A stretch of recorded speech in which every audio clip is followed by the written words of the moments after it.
ஆங்கில வாக்கியங்களை சரியாக உருவாக்கிக் கொள்வதற்கும் ஆங்கிலத்தில் எழுதப்பட்டுள்ள வாக்கியங்களின் கருத்தை தெளிவாக புரிந்து கொள்வதற்கும் இப்பாடநெறி உதவும் என நம்புகிறேன்.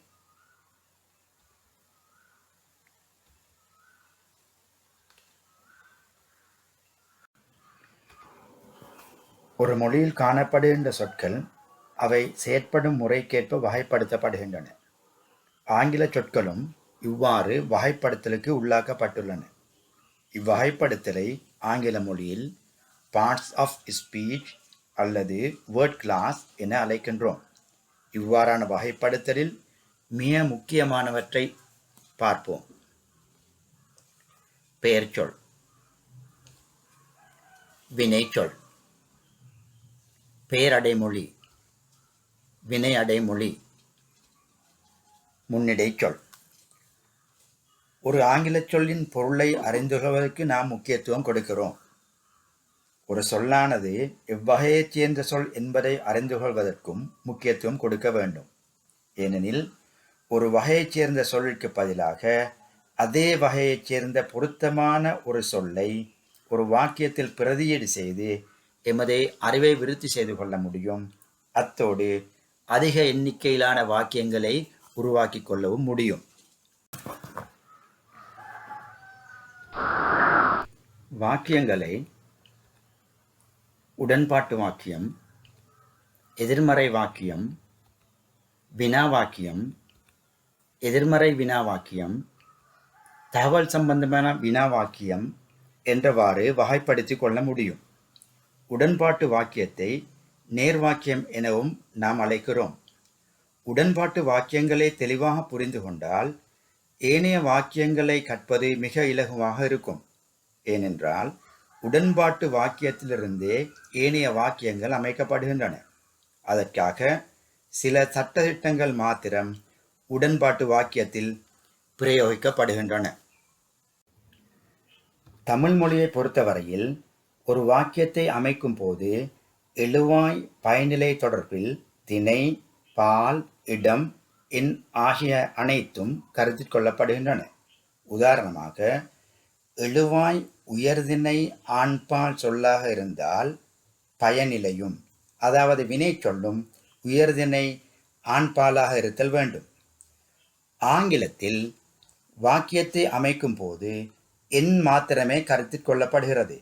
அதாவது எழுவாய் ஒருமையாக இருந்தால் பயனிலை ஒருமையாகவும், எழுவாய் பன்மையாயின் பயனிலை பன்மையாகவும் இருத்தல் வேண்டும். சுருக்கமாக கூறுவதென்றால் எழுவாய் பயனிலை தொடர்பு காணப்படுவது எண்ணில் மாத்திரமாகும்.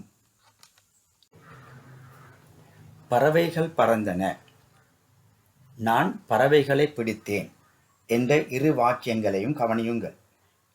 முதல் வாக்கியத்தில் பறவைகள் என்ற சொல் எழுவாயாக பயன்படுத்தப்பட்டுள்ளது. இரண்டாவது வாக்கியத்தில் பறவைகளை என திரிபடைந்து செயற்படு பொருளாக பயன்படுத்தப்பட்டுள்ளது. தமிழ் மொழியிலுள்ள வேற்றுமை உறுப்புகள் சம்பந்தமாக இங்கு குறிப்பிடாது ஆங்கிலத்தை கற்பதற்கு தேவையான இலகுவான விடயங்களை மாத்திரமே குறிப்பிட விரும்புகிறேன். பறவைகள் என்ற எழுவாய் வடிவத்திற்கும் பறவைகளை என்ற செயற்படு பொருள் வடிவத்திற்கும் ஆங்கில மொழியில் இரு சொற்கள் பயன்படுத்தப்படுவதில்லை. மாறாக பேர்ட்ஸ் என்ற ஒரு சொல்லே இவ்விரு கருத்துக்களையும் தருகின்றது. எனவே ஒரு பெயர் சொல்லானது அது பயன்படுத்தப்படும் இடத்திற்கேற்ப, அதாவது எழுவாய் செயற்படு பொருளுக்கேற்ப வித்தியாசமான கருத்துக்களை தரும்.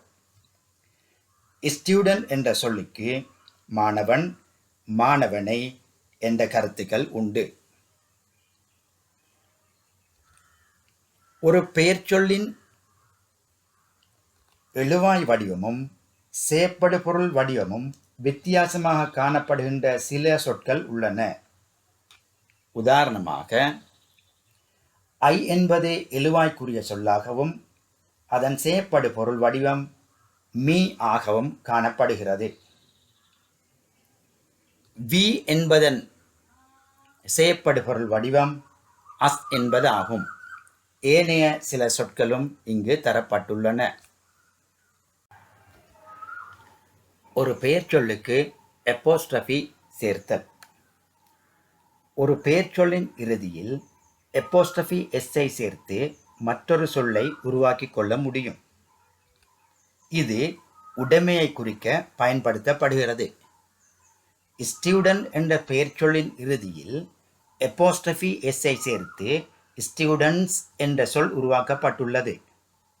இதற்கு மாணவனுடைய, மாணவனின், மாணவனது போன்ற கருத்துக்கள் உண்டு. இவ்வாறே பேர்ட் என்ற சொல்லின் இறுதியில் அப்போஸ்ட்ரோபி எஸ் சேர்க்கப்பட்டுள்ளது. எனவே பேர்ட்ஸ் என்பதற்கு பறவையுடைய, பறவையின் போன்ற கருத்துக்கள் உண்டு.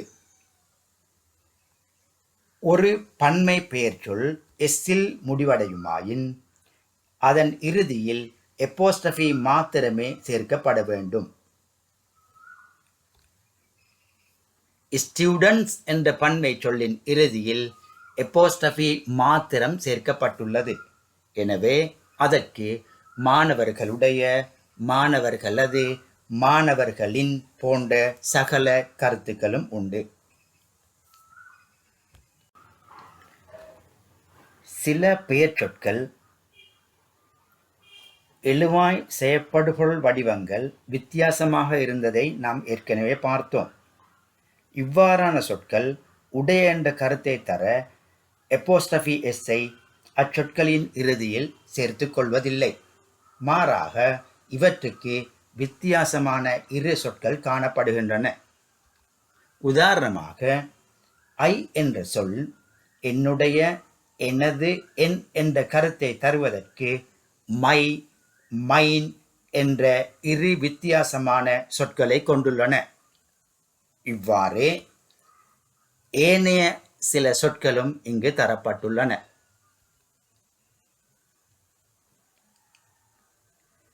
மை, மைன் ஆகிய சொற்களுக்கு என்னுடைய, எனது, என் என்ற கருத்துக்கள் இருந்தாலும் வாக்கியங்களில் மையிற்கு பதிலாக மைன் என்பதையோ அல்லது மைன் என்பதற்கு பதிலாக மை என்பதையோ பிரதியிட முடியாது. வாக்கியங்களை எழுதும்போது இது பற்றிய விளக்கத்தை பார்ப்போம். இதுவரை கற்றவை அட்டவணைகளில் காட்டப்பட்டுள்ளன. அட்டவணை 1A-யில் எழுவாய்க்குரிய பகுதியில் நீங்கள் விரும்பிய ஒரு பெயர்ச்சொல்லை அல்லது பெயர்ச்சொற்களை எழுதிக் கொள்ள முடியும்.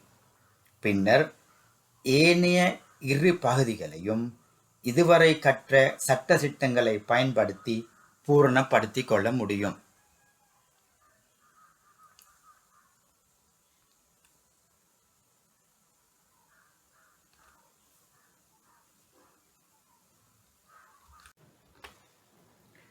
ஏற்கனவே குறிப்பிடப்பட்ட சட்ட திட்டங்களுக்கு உட்படாது வித்தியாசமான சொற்களை தருகின்ற சொற்களின் அட்டவணை 1B-யில் தரப்பட்டுள்ளது.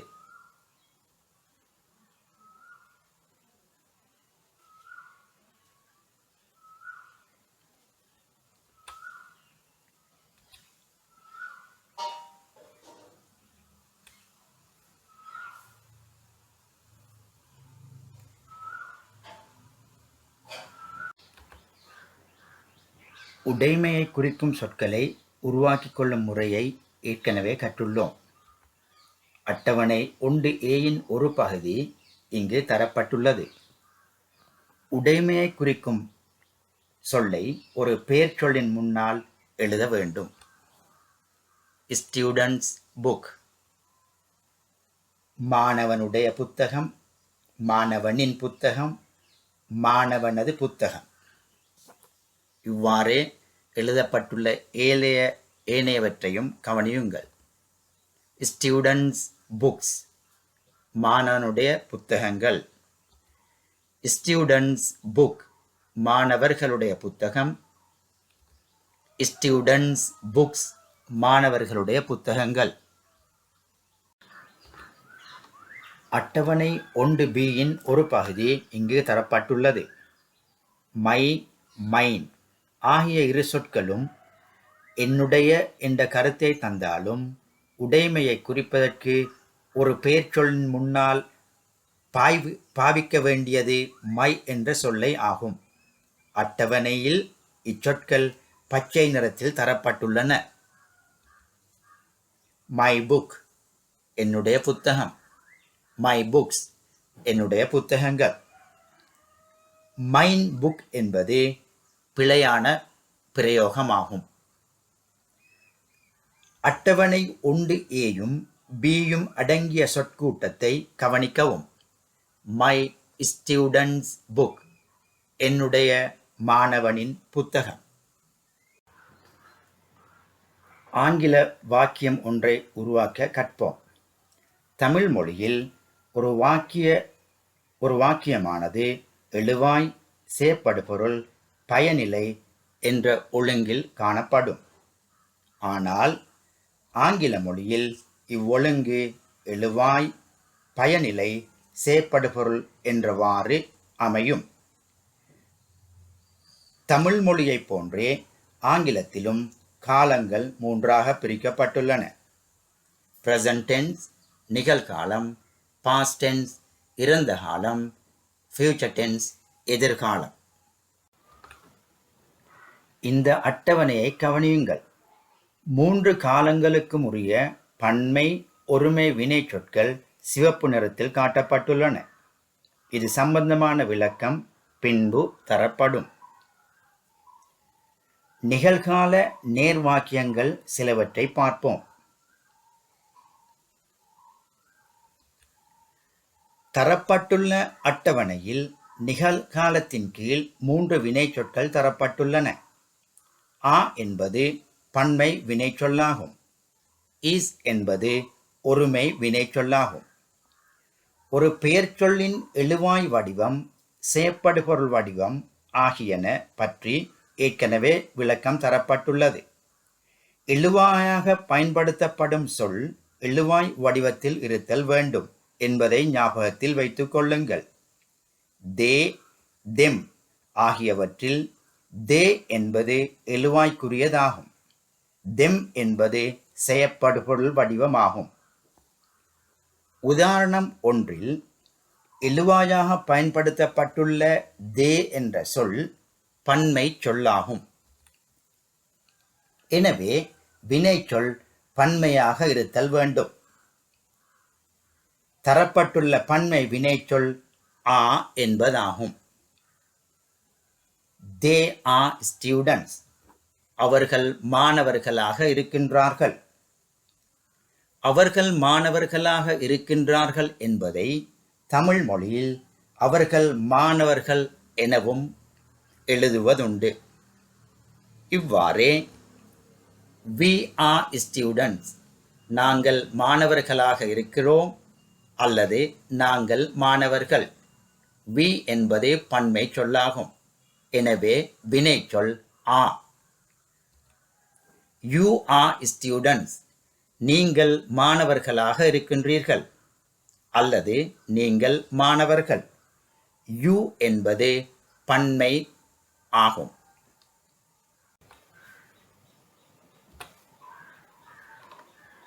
he is a student அவன் ஒரு மாணவனாக இருக்கின்றான் அல்லது அவன் ஒரு மாணவன். he என்பது ஒருமை பெயர் சொல்லாகும். எனவே வினைச்சொல் ஒருமையாக இருத்தல் வேண்டும்.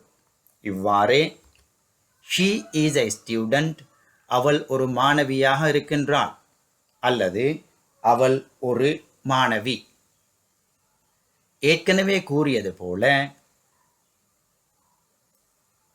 ஆங்கிலத்தில் கவனிக்க வேண்டியது எழுவாய் பயனிலை தொடர்பில் எண் மாத்திரமே ஆகும். ஆங்கில மொழியில் ஐ, யூ ஆகியன பன்மை சொற்களாக கருதப்படுகின்றன.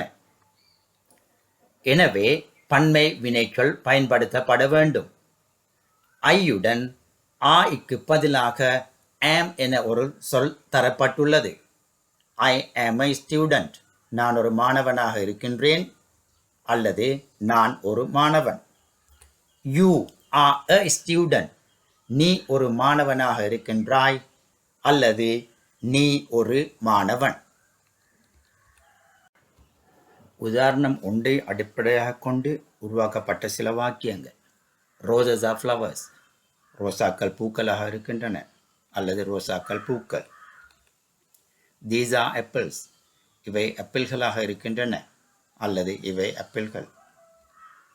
த சன் இஸ் அ ஸ்டார், சூரியன் ஒரு நட்சத்திரமாக இருக்கின்றது அல்லது சூரியன் ஒரு நட்சத்திரம். 5 is a number, 5 ஒரு இலக்கம் அல்லது 5 ஒரு இலக்கமாக இருக்கின்றது. தொடர்ந்து வரும் வீடியோக்களை பார்வையிட எமது பேஜை சப்ஸ்கிரைப் செய்வதுடன் ஏனையோருக்கும் ஷேர் செய்யுங்கள். ஏனைய உதாரணங்கள் அடுத்த வீடியோவில் தொடரும்.